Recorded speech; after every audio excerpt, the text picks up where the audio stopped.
అందరికీ శనార్థులలో నేను మీ పొంగనాల పోసాయని ఇవాళ బరాబర్ ముచ్చట్లకు స్వాగతం. ముందుగా తలకాయల వార్తలు చూసి అతే ఇంకా ఆర్దలకు పోదాం. నిన్న మొన్నటి దాకా తిట్టుకున్నారు, ఇవాళ ఒకే వేదికను పంచుకున్నారు. అధికార మదంతో రెచ్చిపోయిండు, పోలీస్ మేడం మీదనే చెయ్యి లేపిండు. లంచం తీసుకుంటా దొరికింది, అటెండర్ అడ్డంగా బుక్ అయింది. చేసిన అప్పులకు భయపడ్డరు, ఆల్మొగలిద్దరు ప్రాణాలు తీసుకున్నారు. రాజకీయ నాయకులు ఎవ్వరికి అర్థం కారు పోరి. వాళ్ళు ఎప్పుడు కలిసి ఉంటారో ఎప్పుడు తిట్టుకుంటారో ఎవ్వరికి తెలియదు. నిన్న మొన్నటి దాకా ఒకరంటే ఒకరు నిప్పు నీళ్ళ లెక్క ఉండి ఇప్పుడు ఒకటే వేదిక మీద కలుసుకొని నవ్వుకుంటా అసలు మా మధ్య ఏం పంచాయతీ లేదన్నట్లే ఉంటున్నారు. చూడు రోపారి.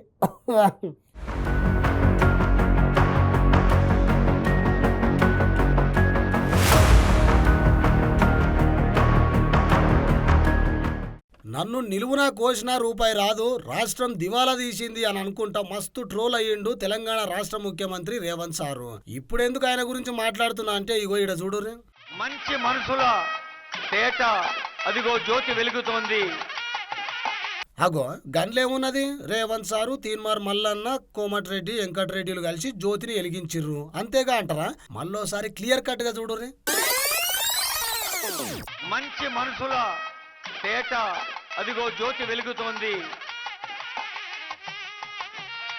తమసోమ జ్యోతిర్గమయ ఆ గద అన్నట్టు ముచ్చట. ఒకే వేదిక మీద రేవంత్ సారు, తీన్మార్ మల్లన్న, కోమటిరెడ్డిలను చూసిరు కదా. నిన్నటిదాకా కోమటిరెడ్డి, తీన్మార్ మల్లన్న మధ్యలో మాటల యుద్ధం ఏడికి పోయినాయి.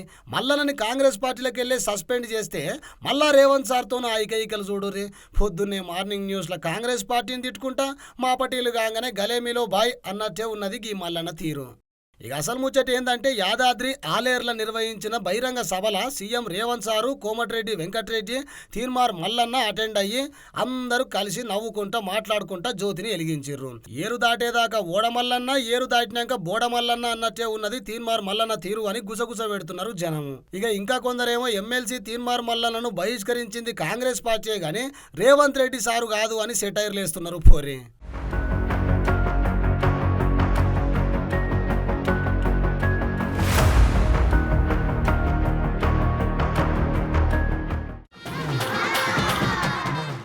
అధికారం చేతులుందని మేమేం చేసినా నడుస్తుంది, మమ్మల్ని ఎవ్వడు పీకెటోడు లేడు, నేను తోపుని తురుమును అని చెప్పి చెలరేగిపోతున్నారు కొందరు బచ్చబాజ్ గాళ్ళు. బిర్రుగా బండి లోడ్ చేసుకొని ఒకడు పోలీస్ మేడం మీద చేయి చేసుకుంటున్నా. గింత బలుప, గింత అహంకారమా, గింతనా ఆయనకి చూడురే.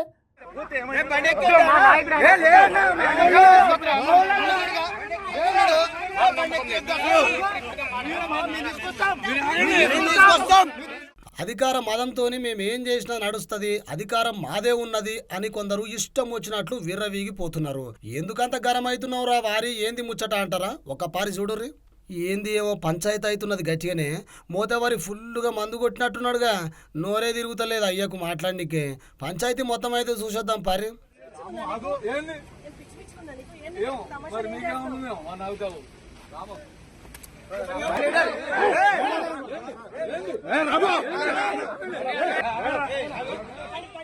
వామ్మని పోలీసు, అది ఒక ఆడ పోలీసు అని చూడకుండా తాగిన మత్తుల ఈయన బల్బు చూడుర్రి అని మాటలు చూడుర్రి. ఎంత కవరం బట్టి కొట్టుకుంటున్నావురా వారి నువ్వు.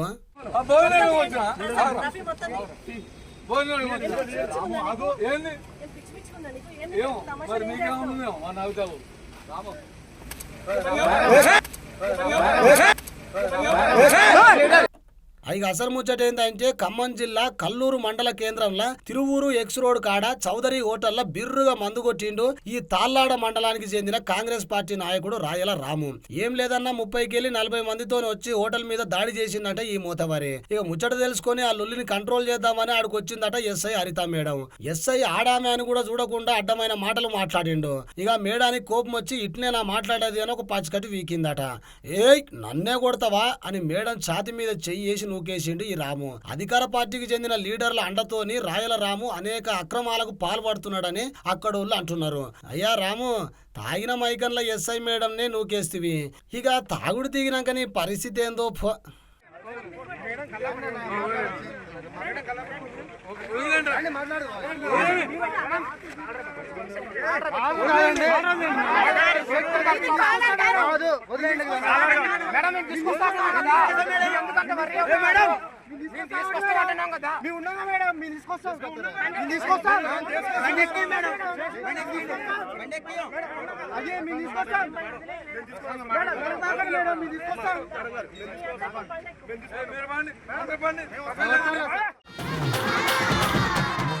ఇవాళ మన స్టూడియోకి ఏకే పాల్ వచ్చిండు. ఏం మాట్లాడిండు సుధాం పారి. నమస్తే, వెల్కమ్ టు బీఆర్కే న్యూస్. నేను మీ ఝాన్సీ రాణి. ఇవాళ మళ్ళీ మూడోసారి కేఏ పాల్ గారు మన స్టూడియోకి రావడం జరిగింది. ఆయనతో మాట్లాడతాం. గాడ్ బ్లెస్ యూ నాన్న. సార్ ఇంకా నమస్కారం చెప్పలేదు సార్. నేను గాడ్ బ్లెస్ యూ చెప్పానుగా, ఇంకా నమస్కారం ఎందుకు? సర్లేదు సార్, నమస్కారం సార్. అవును, మీ ఛానల్లో ఇంకెవరు యాంకర్స్ లేరా? మరి ఎందుకు అస్తమానం నిన్నే కూర్చోపెడుతున్నారు నా పక్కన వచ్చి? అంటే మీ కామెడీ టైమింగ్ ని అర్థం చేసుకోలేకపోతుంది సార్ వాళ్ళు, అందుకనే నేను అర్థం ఎవరు వాళ్ళ? కామెడీ టైమింగ్ ఉండాల్సింది మీకు కాదు, నాకు. అర్థమైందా? మీకు ఉంది సార్, అసలు మీకు సరే, తెలియదు. ఎందుకు పిలిచారో చెప్పండి. ఏం సార్ ప్రతిసారి మీరే నేను వస్తా 2009లో నేను వస్తా అంటున్నారు. 2009 కాదు, 2029. Sorry sir, mistake. అందుకే ఎందుకు కూర్చోబెట్టారండి? Sorry sir. రెండు తెలుగు రాష్ట్రాల్లో మీరైతేనే బాగుంటారని అనుకుంటారు. ఎందుకట్లా మళ్ళీ? అంటే వీళ్ళ పాలన నచ్చలేదా మీకు? నాకు నచ్చలేదు. ఎందుకు నచ్చాలి? నేను ఇప్పుడు అపోజిషన్లో ఉన్నప్పుడు వాళ్ళ పాలన నాకు ఎలా నచ్చుతుంది? ఇప్పుడు తెలంగాణ ఉంది అంటే అపోజిషన్ ఉన్నందుకు నచ్చలేదు సార్. అంటే వాళ్ళు బాగా చేసిండ్రా? చెప్పేది ఫస్ట్ చెప్పండి. చెప్పేది తర్వాత దాని తర్వాత అడుగు క్వశ్చన్లు ఏమైనా ఉంటే. ఇప్పుడు రేవంత్ రెడ్డి పాలన చూస్తున్నాం, అసలు చండాలంగా ఉంది. దాని తర్వాత అక్కడ చంద్రబాబు పాలన ఉంది, అది వేస్ట్. ఎందుకు సార్? ఇచ్చారా హామీలు? నెరవేర్చారా? అసలు చేస్తారేమో సార్. మరి చేస్తారేమో కాదు, తల గొర్రెలా ఊపడం కాదు. చేశారా? అసలు చేస్తారేమో. చెయ్యరు, అటుకెక్కిపోయాయి అవి. అంటే ఇప్పుడు అందుకే మిగిలిన ఏళ్లలో కూడా ఏం చేయరా? ఏం చెయ్యరు. కేఏ పాల్ వస్తేనే రెండు తెలుగు రాష్ట్రాలు చాలా చక్కగా ఉంటాయి. నా ప్రజాశాంతి పార్టీ నా కుండ గుర్తుకి ఓటేసి గెలిపించాలి. అప్పుడు ఈ రెండు రాష్ట్రాలు చాలా చక్కగా ఉంటాయి. ఇంకా అప్పుండదు.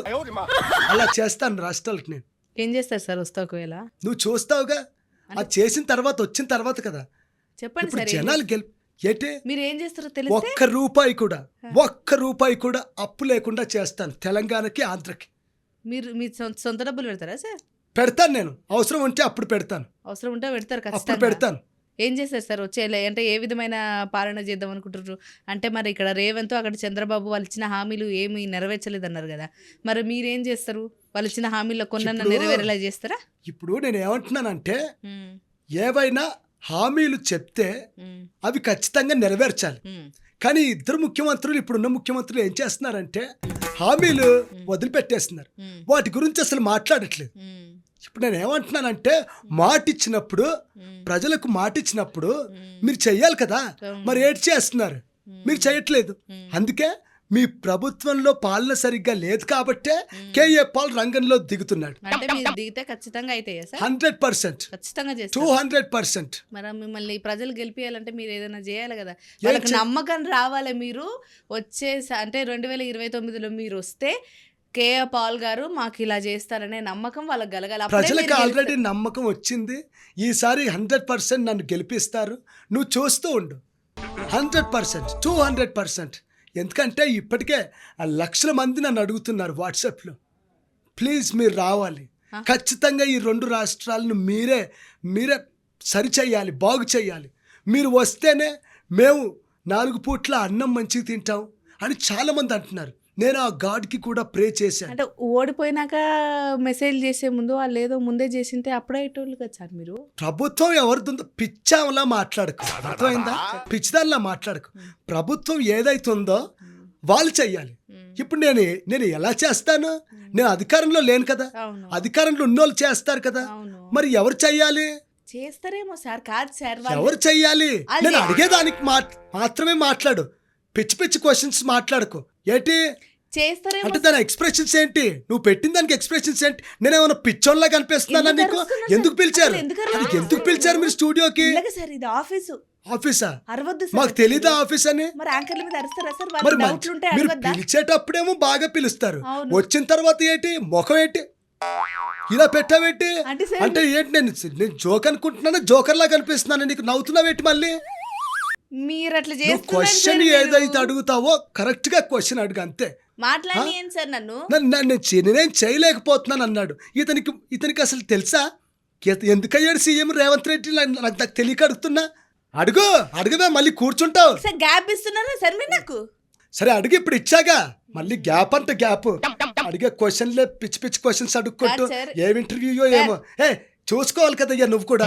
వాళ్ళు బాగానే చూసుకుంటారు సార్, మీరే గ్యాప్ ఇస్తలేరు. చెప్పు. అంటే నేను ముఖ్యమంత్రిని అయితే 2029 2029 2029 ఈ అంటారు. సబ్జెక్ట్ లేనట్టు ఇది ఒక్కటి పట్టుకొని మాట్లాడు. సరే సార్. దానికి చెప్పేశాను 2029లో నేను గెలుస్తాను 100%. మా పీపుల్ పీస్ పార్టీ అంటే ప్రజాశాంతి పార్టీ అధికారంలోకి రాబోతుంది. పాల్ గెలవబోతున్నాడు. ఫస్ట్ సీఎం అవుతాడు, దాని తర్వాత పిఎం అవుతాడు, దాని తర్వాత ప్రెసిడెంట్. చెప్పలేం, అన్నీ అయితే అవుతారు అవుతాం. సార్ మీరు? ఎగ్జాక్ట్లీ. అంటే ఎవరికి ఛాన్స్ ఇయ్యరు మీరు. ఎవ్వరికి ఛాన్స్ ఇవ్వను, ఎందుకంటే ప్రజలు వాళ్ళ పాలన చూశారు. ఇక్కడ ఎవరు కేసీఆర్ పాలన చూశారు, రేవంత్ రెడ్డి పాలన చూశారు, మీ పాలన అక్కడ చూడాలి. చంద్రబాబు పాలన చూశారు, జగన్ పాలన చూశారు. ఇప్పుడు కేఏ పాలన ఎలా ఉంటుందో కాదు సార్, జనాలు చూస్తారు. డిప్యూటీ సీఎం పవన్ కళ్యాణ్ కూడా కావచ్చుగా. ఎందుకు అవుతాడు? పవన్ తమ్ముడు అసలు ఏం చేస్తున్నాడు చెప్పు? గెలవగానే నా బ్లెస్సింగ్స్ తీసుకొని ఉంటే ఈ పాటికి సూపర్ ఉంటుండే, మీ blessings. కానీ తీసుకోలేదు. చంద్రబాబు నా బ్లెస్సింగ్స్, నీకు ఒక విషయం తెలీదు, జగన్మోహన్ రెడ్డి నా బ్లెస్సింగ్స్ తీసుకోలేదు కాబట్టే ఓడిపోయాడు తెలుసా? నెక్స్ట్ మీరు క్వశ్చన్ 2029లో ముఖ్యమంత్రి ఎట్లా అవుతున్నారో అని చెప్పుకుంటున్నారో మేము అంతే. అది కాదు ఇది కాదు. వద్దులే కానీ నెక్స్ట్ క్వశ్చన్ ఏంటో అడుగు. ఎందుకు ఇదంతా? సార్ ఇంతకు మీకు బోయింగ్ 747 ఫ్లైట్ ఉండే కదా, ఇప్పటికి ఉందా అమ్మేసుకున్నారా? ఎందుకు ఎక్కుతావా? నన్ను నీకు కావాలా? నన్ను ఎక్కించుకుంటారా సార్ నీకు మీరు? కావాలా చెప్పు మరి. ఇప్పుడు ఎందుకు అడుగుతున్నావు అవన్నీ? అంటే అరే ఉన్నాయా లేవా అని ఎందుకు నీకు అవసరమా? అంటే కాదు సార్, మీ దగ్గర పైసలు దండిగా ఉంటేనే ఇప్పుడు కదా నేను మీ ప్రజలకు ఆఫీస్కి నమ్మకం వచ్చేది. ఇప్పుడు నేను మీ ఆఫీస్కి రావాలంటే ఫ్లైట్ వేసుకొని రావాలా? ఏమో. నా కార్ వేసుకొని రావచ్చు రావచ్చు కదా. అందుకే కార్ వేసుకొని వచ్చాను. కాదు సార్, మీరు పబ్లిక్ ఫిగర్ కదా, మీరు ఇప్పటిదాకా పబ్లిక్ ఫిగర్ అని మళ్ళా వాళ్ళకి ఆసక్తి ఉంటుంది. బోయింగ్ 747 వేసుకొచ్చానంటే ఎక్కడ ల్యాండ్ చేయాలి? ఏం వద్దు సార్, ఉందా పోయిందా అని అడుగుతున్నా. ఎందుకు పోతుంది? ఉందా నేనేమైనా సార్? అమ్ముకుంటానా? ఉందా సార్? లేకపోతే పాతింప సామాన్కి అమ్ముకునేలా కనిపిస్తున్నానా మరి నేనేమన్నా? ఎక్కడ తిరుగుతలేదు సార్, తిరుగుతున్నారా మీరు? తిరుగుతుంది. నేను మొన్న యుఎస్ వెళ్ళినప్పుడు కూడా అదే వేసుకోలేను. దాంట్లో పోయి మీరు బ్లెస్సింగ్స్ ఇస్తారా ఎస్, సార్? టర్కీ వెళ్ళాను. టర్కీ ఎందులో వెళ్ళాను దాంట్లోనే తెలుసా నీకేమన్నా? అది నా ఓన్ ఫ్లైట్. నేను దాంట్లో వెళ్ళక నీ కార్లో వెళ్తానా, నీ బైక్ మీద వెళ్తానా? లేదు సార్, పిచ్చి ప్రశ్నలు అడుగుతావు. గాల్లో కార్లు బైక్లు అంటే కష్టం కాబట్టి మీ ఫ్లైట్ అయితేనే బెటర్. ఉందంటారా సార్ అయితే? ఉంది. నెక్స్ట్ క్వశ్చన్ ఏంటో అడుగు. ఇంకేంటి సార్ మరి? ఇంకేంటి సార్ మరి అంటే ఏం చెప్పాలి? ఇంకేంటి సార్ అంటే ఏం సార్ మనం ఏమైనా తినడానికి వచ్చామా లేకపోతే టీ తాగడానికి వచ్చామా? audience కి- ఇంకేంటి సార్ అంటే ఇంకేంటి సార్? కాదు సార్, మా ఆడియన్స్కి ఏమైనా మీరంటే మీ మీద నమ్మకం రావాలంటే, మీ పాలన బాగుండాలంటే ఏం చేయాలో మా ఆడియన్స్కి ఒకసారి చెప్తే వాళ్ళు. చూడండి ప్రజలారా, ఈ 2 రాష్ట్రాల పాలన సరిగ్గా లేదు, అది మీకు కూడా తెలుసు. ఖచ్చితంగా ఇంకా 3 సంవత్సరాలు ఉంది అంతే.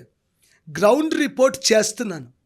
ఖచ్చితంగా మన పార్టీ అధికారంలోకి రాబోతుంది. నెక్స్ట్ నేనే సీఎం అవ్వబోతున్నాను. God bless you all. Thank you.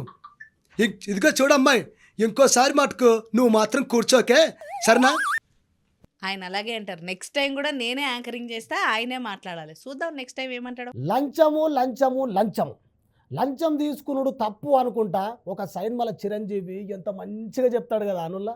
అటువంటి సైన్మలు ఎన్నొచ్చినా లంచం తీసుకున్నాడు మేము ఆపమని రెచ్చిపోతున్నారు కొందరు ప్రభుత్వ ఉద్యోగులు. ఇగో గీ ఎంఆర్ఓ ఆఫీస్ కాడ చూడుర్రి, అటెండరు లంచం తీసుకుంటా ఎట్లా అడ్డంగా దొరికిపోయిందో చూడుర్రి.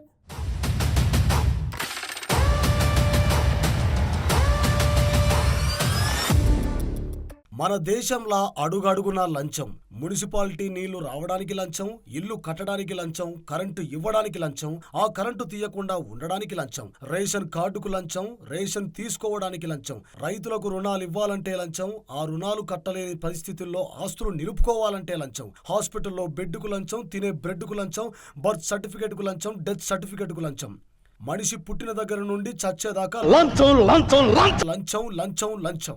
ఏందీడు ఠాగూర్ సినిమా డైలాగ్ చెప్పిండు అనుకుంటుర్రా? ఒక్క పారికి ముచ్చట చూడుర్రి, మీకే తెలుస్తుంది. డబ్బులు ఇచ్చేసారు 200.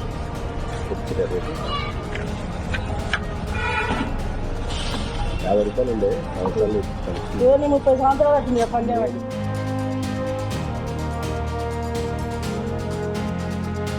ఇకపోతే నేను నిన్ను అదే మరి ఆనందం అప్పుడు 50 రూపాయలు ఆనందానికి రాలే. నిన్ను చూసి నువ్వు ఉంటే కనబడినట్టు అది ఏంటి అదిగో ఎగ్జామ్ చూస్తున్నారా ఎంత కూల్గా వసూలు చేస్తున్నదో పైసలు? 200 ఇస్తేనే సంతకం పెట్టిస్తుందట మహానుభావురాలు. చూడురి మలోపారి వీడియో.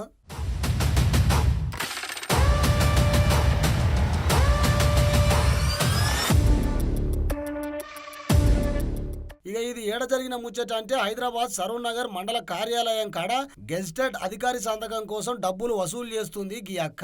లా కామన్ ఎంట్రన్స్ పరీక్షకు గెజిటెడ్ అధికారి సంతకం కోసం 200 రూపాయలు ఇవ్వాలని డిమాండ్ చేస్తున్నది. ఏందక్క నువ్వు చేస్తున్న పని? సంతకం పెట్టియాలంటే 200 ఇవ్వాలా? మరి ఆ 200 ఎంతమంది పంచుకోవాలక్క? మీ ఎంఆర్ఓకి ఎంత వాటా పోతుంది అల్లా? ఏ మనుషులు ఏమో పోర్రి. ఇట్లా సాధారణ మనుషుల దగ్గర పైసలు వసూలు చేసుకుంటే మీరు తినే తిండి మంచిది కాదక్క.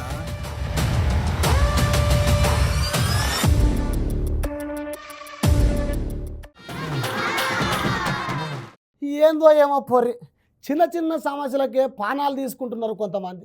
అరే అదొక పెద్ద సమస్యనా అనుకోవాలి కానీ ఉట్టుట్టిగానే బంగారం లాంటి జీవితాన్ని నాశనం చేసుకోవడం ఎందుకు చెప్పుర్రి? ఉట్టిగానే ఇచ్చినాడు దేవుడు మనకి జన్మ. కష్టాలను చూసి మనం భయపడొద్దుల్లా, మనల్ని చూసి కష్టాలే భయపడాలి.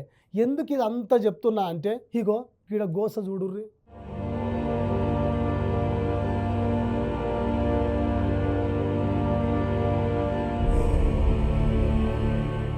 అరే రే గోస పాడుగాను.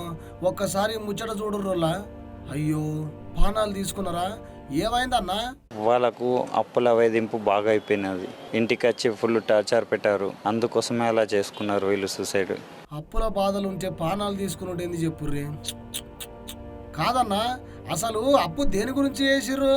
అప్పు ఇల్లు కట్టుకున్నారు, దానికోసం కొంచెం అప్పు అయింది.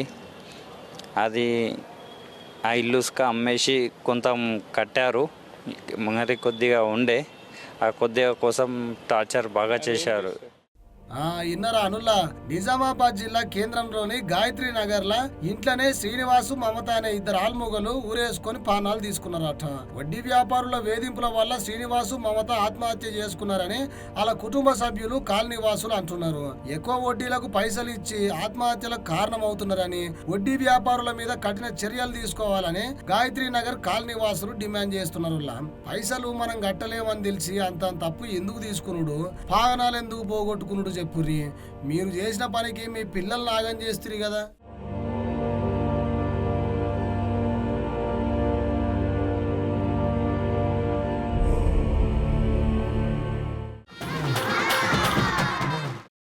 మీకోసం కొన్ని వైరల్ న్యూస్లు పట్టుకొచ్చిన చూసేయుర్రి.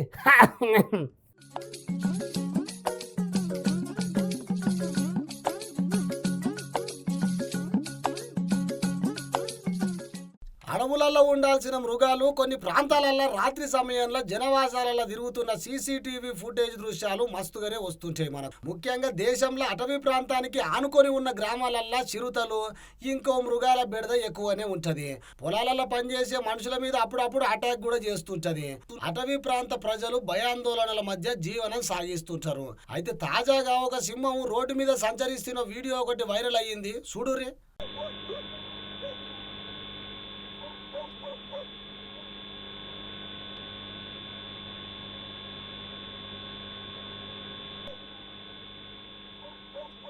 చూసినారులా, ఒక పట్టణ ప్రాంతంలో కనిపించే ప్రదేశంలో ఒక సింహము గల్లీలో తిరుగుతుంది. ఇక గదే టైంలో రోడ్డు పక్కన నిద్రపోతున్న ఒక వ్యక్తి పక్కన నుంచి పోయింది సింహము. జరసేపటి తర్వాత నిద్రపోతున్న ఆ వ్యక్తి దగ్గరికి సింహం వచ్చి వాసన చూసి అతన్ని నిడిచిపెట్టి పోతుంది. ఆ సమయంలో ఆయన కదిలినట్టుగా కనిపిస్తుండు, కానీ వ్యక్తి మాత్రం గాఢ నిద్రలో ఉన్నట్టు తెలుస్తుంది. అయితే సింహము అతన్ని చూసి కూడా దాడి చేయకుండా అతన్ని ఇడిచిపెట్టి పోవుడుతోని నెట్టింట్లో వీడియో చక్కర్లు కొడుతుందంటే నమ్మురి.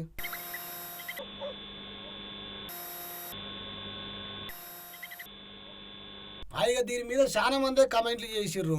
ఆర్టిఫిషియల్ ఇంటెలిజెన్స్ ఆధారంతో క్రియేట్ చేసిన వీడియో అని కొందరు అంటుంటే, ఇంకొందరు గుజరాత్ లాంటి పట్టణ గ్రామీణ ప్రాంతాలలో అప్పుడప్పుడు సింహాలు ఇట్లనే రోడ్ల మీద తిరుగుతాయని కొంతమంది కమెంట్లు పెడుతున్నారు. వామ్మో భూమి పైన నీకు నూకలున్నాయి బ్రదర్ అనుకుంటా ఇంకో నెటిజన్ కామెంట్ పెట్టిండు.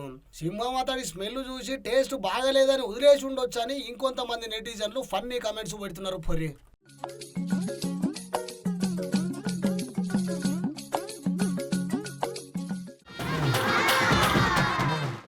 ఇక గివ్ అన్నట్టు ఇవాల్టి ముచ్చట్లు.